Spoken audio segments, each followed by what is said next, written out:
Hey, what's up, good peoples? What's up? What's up? What's up? Mhm. Welcome to today's live stream. We're gonna go ahead and jump right into it. If you don't know, my name is Ayiza, and this is my wife, Yana. We're gonna Yes. go ahead and get this thing started. We are both licensed therapists, but this ain't therapy. I always like to put that disclaimer out there. This ain't therapy, but again, we're happy that you all have decided to join us this evening. And we're the founders of Black Love and Marriage Yes. and Therapy for Black Folks, and we help couples, couples of color, Black couples specifically and particularly, and also folks in terms of their mental health. We're mental health advocates. We're all about elevating our minds and our spirits. So, what's going on? Whether you watch this live or you watch the replay, um, we're happy you're here. Yeah, yeah. And Okay. I'm just appreciative of the questions that have come in recently. So we're going to get started and answer a couple of questions. But before we do, I gotta shout out Desiree. She just said, "Wow, y'all do not age at all." I'm thankful for you saying that, Desiree. oh, Yeah, that made me feel good. that's what I said there. Yeah, it made me feel real Oh, good. well, What's all up, Dwayne? right. What's up, 529? All right now. Hey, what we want to say is that we intended, y'all, we intended on doing this live stream today on you're not ladies, you're not ready to get married if dot dot dot. And we have a list of things that we wanted to discuss.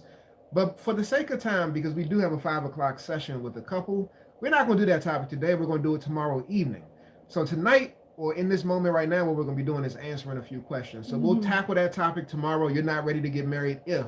And it's not just for the ladies. The first one will The be for the first one, ladies. part one, will be for the ladies, and But then part part two two, will be for the men, for the yeah, fellas. you're So not ready to get married. And you don't be looking at this thing and you already married. You're like, dang, yeah, some of this it's stuff is yeah. hitting me. But I do think that a lot of folks will probably be feeling very good because you'll find that you are in the right place at the right time, Mm-hmm. doing what you're supposed to be doing. I do want to also make this announcement. What was it going to be? Hold on, I just said that. We're gonna be on Uh, Black Love this Saturday too, oh, y'all. this Saturday. This Saturday episode is coming up, Black Love. For those who watch that on the Oprah Winfrey Network, our particular episode will be in, of course, with other couples, and so we'll be in there a little bit. Mm-hmm. So pay attention, and we're gonna come back and talk about it. Yeah. And then I have to shout out my husband. Da, da, da, da. We gotta tell y'all that story. Yeah, so I had to shout him out because on October the 15th on Netflix, a new anthology series is coming to Netflix called Social Distance, and it's all about looking at the highs and lows, the dark spots, the funny spots of being in a pandemic and being quarantined and having to social distance and live that life that we've all been living for a minute now. Yeah. And that's coming out on October 15th. And Ayize, my aunt, the new actor, y'all, new actor We need in to the get to these house. questions, Okay, I man. know, but he's gonna be in there for real, like for real acting. For real acting. He's in there with our son, Asante Maad, who is known as Asante Black. But they are actually in an episode. It'll be the last episode. It's an anthology series, which means that every episode does not connect. They're independent stories in and of themselves. And so that's called Social Distance, October 15th. Y'all look it up, look for it, and be like, let me see where I use that is in this jump. Because he did good. He did good. Yeah. All right. So yeah, that was an amazing opportunity. So we had a couple questions come in. Yeah. Which one do you want to do first? We want to do two I'm gonna do today. my question first. So Okay. again, if you're looking for you're not ready to get married if, come back tomorrow evening. We're gonna tackle that for the ladies. All right. So this question came in. Please chime in. Please drop your comments. My husband of 4 years recently shared that he has an interest in men. He said because of Andrew Gillum's admission, he needed to share what he's been feeling. He said he had read the question one more time. My husband of 4 years recently shared that he has an interest in men. He said because of Andrew Gillum's admission, he needed to share what he's been feeling. He said he hasn't cheated on me, but I'm concerned. Should this be a deal breaker and the end of our marriage? Da, da, da, da. That's a pretty heavy question, That y'all. is a You know, heavy it's a question. heavy question, and Mhm. and our response, or at least my response, we may even differ on this response, but my response is really based on number one. You're saying that he's expressed that he has an interest in men. So the first thing that I want to say is that when it comes to being in a relationship, so Desiree said that it would be. And drop a comment. Let us know That's whether or not right. it would be in for You just you. off the top like it's She's like, over. nah, I'm done. But you had this. Call You it have this. quits. You have a marriage. You're Yeah, married. so You they've been love married each for other. yeah they've been married for 4 years, and so what I would say is this: The thing that I like about this particular question is, number one, he came to her and he expressed that he has an interest in men. That's number one. It's a lot of people that's out here on the down low right now, and they're not really willing or necessary to express what it is they got going on internally, emotionally, and what their interest may be. And so, number one, for him to even express that he has an interest in men, I tip my hat to him, because that is something, especially for a black, and I'm assuming that he's black, but for a black man to say that, I'm sure that it's probably challenging. And so I respect the fact that he did that. Number two, they've been married for 4 years. She doesn't indicate whether or not they have children, but they do have some sense of history. 4 years, it's not a long time, but it is history in a relationship. And she says that she is concerned. She's concerned. As in, wouldn't anybody be? I would hope so. Yeah. Mm-hmm. Yeah, I would hope so. And he says that he needed to share what he's been feeling based off of what Andrew Gillum indicated or admitted. So does everybody know the Andrew Gillum story? I think most folks do. But just to recap, Andrew Gillum was found in a hotel. He is a politician, and he was a rising star. And he was found in a hotel on the floor, you know, in his own vomit or what have you. And there was evidence of alcohol and drugs and that kind of thing with other men. I think that one of the men, maybe two of them, I don't know, were male escorts or something of that sort, right? Mm-hmm. So that came out. And when that came out, I'm curious as to what, you know, we didn't really talk about it a lot in here, but you know, we had I saw a lot of feedback from people around Otis is messed up, and you know, he's living a lie and this kind of thing. But his wife ended up saying, you know, she already knew that.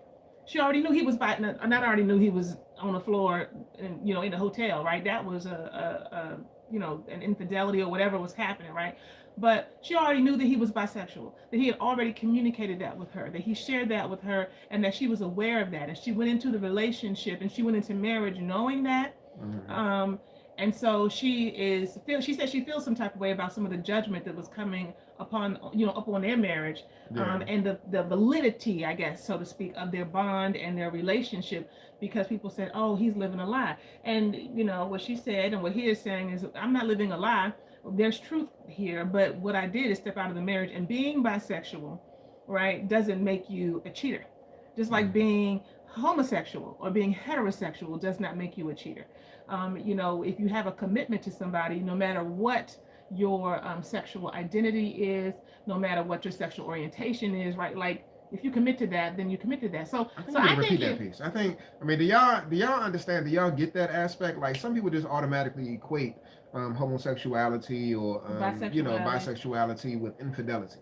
Or particularly in a marriage where, like, hold up, how you whatever. Mm-hmm. Now I have to be real. I have to be honest. If that were me, and I know that you're attracted to men. Mm-hmm. You know what I'm saying? And I am pro LGBTQ all the way. So I don't have any hold ups or whatever, right? But for me personally, that would be rough. That would be rough if you know what I'm saying, like, that would be rough. I have to chew on that for a minute if you tell me that before marriage. You know what I'm saying? Mm-hmm. Like, I don't know. But at the end of the day, at least where I am ideologically, which sometimes does not line up with where we are emotionally, you know, the sexuality runs the spectrum, and so people can have all kinds of orientations, right? But also be in relationship. And if you're bisexual and say, you know, I've fallen in love with you, I want to be with you, it doesn't mean that has to be a deal breaker. So to get to the answer here, he said he needed to tell her. So is this telling? Is this about him telling you because he doesn't want to keep that part of himself from you, because he wants to share his whole self with you, because he wants to put forward his truth, because he saw Andrew Gillum and he's like, dang, like he's one thing I don't he's like. Sitting in that thing, and I want to sit in it too, because anytime somebody has to shade a part of themselves, anytime somebody has to hold back a part of themselves, right? Like that's a slow death inside of your soul.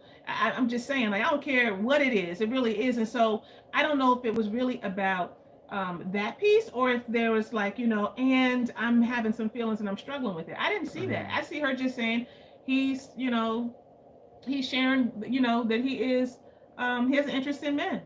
But I would be concerned. I mean, I wouldn't be concerned. Yeah, she said, I'm concerned. We need more context. Yeah, we need more context. But I mean, real talk. So if you're in a relationship with somebody, whether you're married or not, and you're operating under the idea and assumption that it's just you and him or you and her, and then come to find out this person has interest of the same gender, I'm assuming that you would then start to question that person's relationships and interactions and whether or not you can even trust their engagement going forward. Now, they may be committed to you and they may express that, but I think that it shifts and changes the paradigm and how you all operate, because certain things that weren't a question before maybe start to become a question. But here's the thing. This was so deep about the thing, y'all. Here's the thing. If you were in a solid, secure relationship with your husband, right, and you felt secure and loved and committed, and you felt no issue with him, right, and your understanding of him is that he was a heterosexual male, right? And this man said he had an interest in me. He didn't say he was gay. So we try to push people into like, oh, he gay. We don't know if he gay. We don't know if he's bi. We don't know. He just said he has an interest, right? Which says that there's something going on, right? So I'm not trying to say there isn't. But if your relationship is solid, why, let me just ask the question for y'all. Why is it that the learning of the fact that he also has some attraction towards the same gender, why does that all of a sudden shake the trust and the faith you have in the bond and the commitment that you all have made? Because if you were okay, he was already walking around being attracted to women, and you were okay, and you felt like he was committed. But you can minimize that. You minimize what I'm saying is amount of engagement what in I'm his saying. interactions. You monitor that type of stuff. Well, hold on. I don't monitor your interactions with women. But what I'm because saying what is I'm that, saying, like, my point is that because I trust you, yeah, and I trust, you know what I'm saying, who you are, right? Even though I know you like women, period, right? But I trust you. So if we start questioning, well, is he really committed to me and all that, right? Just because of the bare fact that he has said, I also have an interest or an attraction to men, I would say that some of that comes out of our own discomfort with what we are not familiar with, uncertainty about this new territory and this new lane you put in our relationship in. I don't understand that. What does that mean? But I would say, just coming from my intellectual brain, that does not equate to, so then that means that you probably are going to be cheating on me, or that means that you are any less committed to me. Because if y'all were solid before, when he could still go out and screw women, then why is it all of a sudden that now that he said he's attracted to men, oh, well, that means he's going to go screw them? It does mean that there should be some inquiry. Yeah. It does mean that it's like, okay, well, tell me some more about this, because there's a whole other person that I didn't realize you were, and we need to talk about this, process this, and go to some counseling. I think like Dwayne said, but at the end of the day, I don't think that it should be an automatic prompt to, oh, that's what a lot of y'all was doing. Oh, that mean he this, that mean he that. It doesn't. If the commitment and the faith and the connection is there, then it's there. If it's not, and it starts to prompt some things, then there was something already amiss. There was something already off. Your sexual orientation doesn't indicate your level of ability to commit to another person.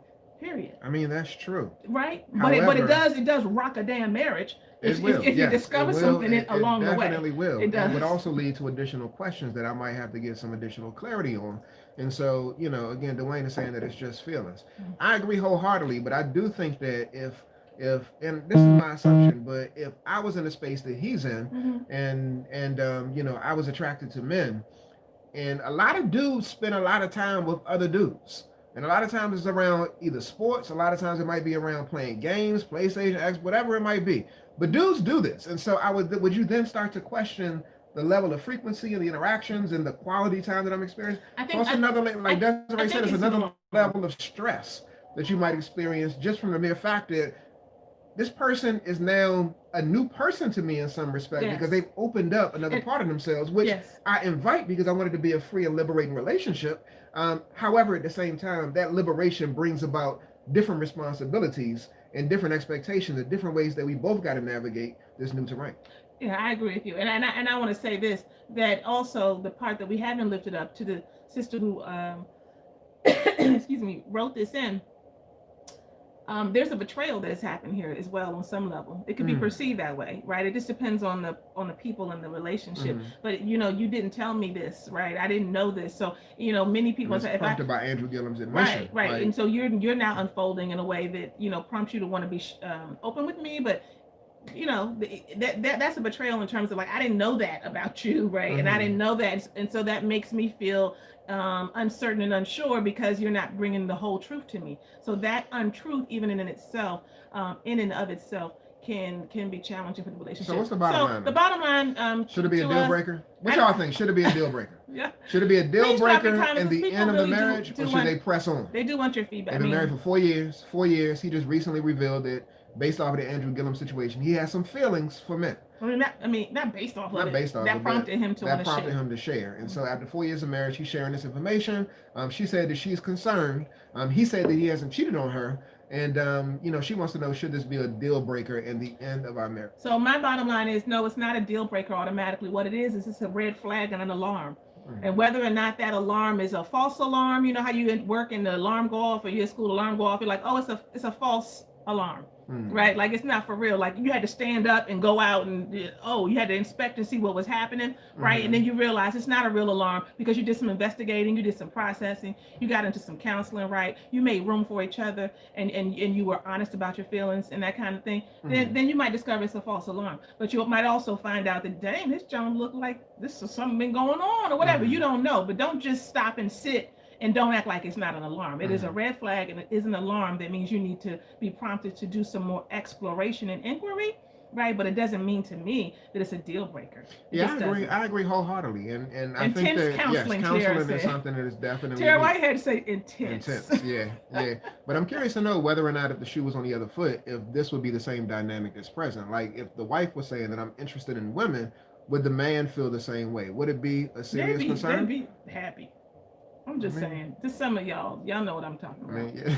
Y'all know what I'm talking about. I ain't even going. I'm not Can I even get going. in? I'm not even going. How can I be there. a part? How can I put my bid in? I said I'm not even gonna go sorry. there, and you're gonna go ahead and elaborate and everything. I'm sorry. I'm just playing, y'all. Just playing. Mm-mm. But again, in this situation right here, they lifted up Andrew Gillum, and the wife said that she was We cool gotta with move it. on She to the next knew. question. I don't think we got enough time. We got a session in 7 minutes. So- Okay, let's do this. It's a simple. It's not a simple question, but I think it's important. Okay, Well, what? I don't want. I told her I was getting ready to answer it. What the heck is situation? You Okay. lost the question? No, I'm gonna go to it right now. Okay, guys. So question number two.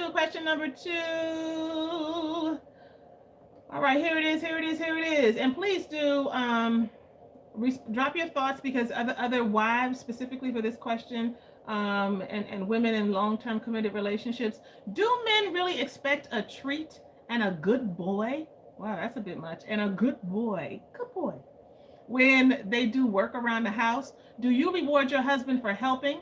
I hate that word, because it's not just my house, and we should be helping each other, not him helping me around the house, right?